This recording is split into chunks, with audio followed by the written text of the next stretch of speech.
but I saw a lot of yeses. Like I don't like speaking in front of people, so this is going to be hard. you're awesome. Some of you guys might know me from the collages that I make on all over social media, and everybody passes around after, and everybody can have one of my poems. It took 14 years for me to be diagnosed, and I've had 3 surgeries. One was a top surgeon, one was at Wasser, and I went back to my other surgeon. For 25 years I've suffered.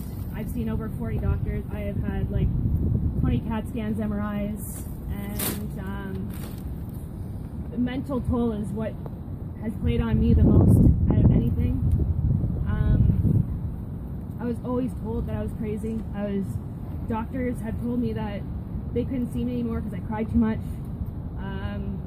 I was really sick one time. I went into my doctor's office and he said, what is wrong with you this fine day that you had to butt in front of all these fine people? I had been humiliated. I've lost my job of 10 years because they couldn't understand that I had to go to so many appointments. I don't think I've ever really had a vacation day in my life that's actually vacation. It's always on appointments and waiting on appointments and sitting there for hours, and then them poking and prodding, having their interns poking and prodding you because they obviously have to learn and you want them to learn, so you do what you do to help them. It's been a torturous journey for me. I've been very suicidal for a very long time, and I don't know if it has to do with a lot of the medications I've been put on.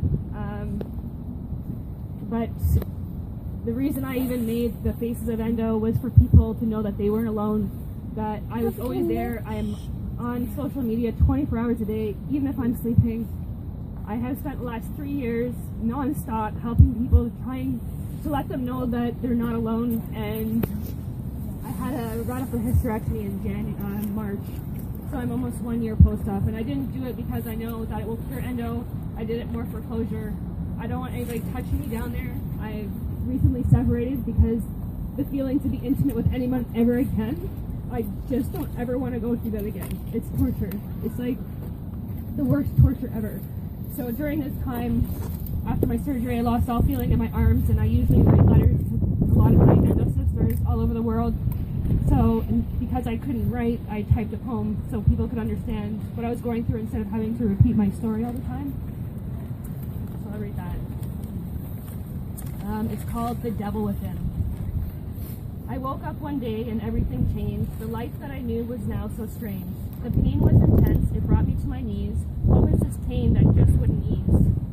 The doctor said it could be a cyst, and the word endometriosis came from her lips.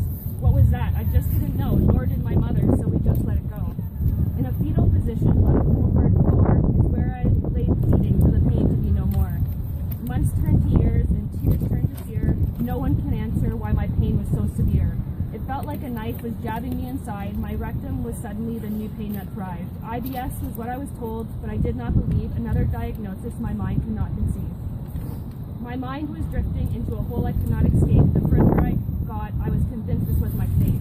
The trauma from the neglect and even the fighting, after 14 years, death was inviting. Doctors after doctor, there seemed to be no end. The treatment I was asking for, I had to defend. No one believed me, and I hung my head in shame. Did they think that I wanted this or was playing a game? I finally got to the place I needed to be. Within seconds, he told me what others did not see. Endometriosis was there on my bowels and my bladder. Sadly, it had destroyed all things that mattered. Years had passed and the disease still kept growing. My surgeon was good, but it just wasn't showing. I finally convinced him to do what was right, remove all of my insides and all endo in sight. I finally had closure from the terror and the pain, but my mind from the trauma will never be the same. I still see the darkness, but not the same as before, because day by day I see the light more.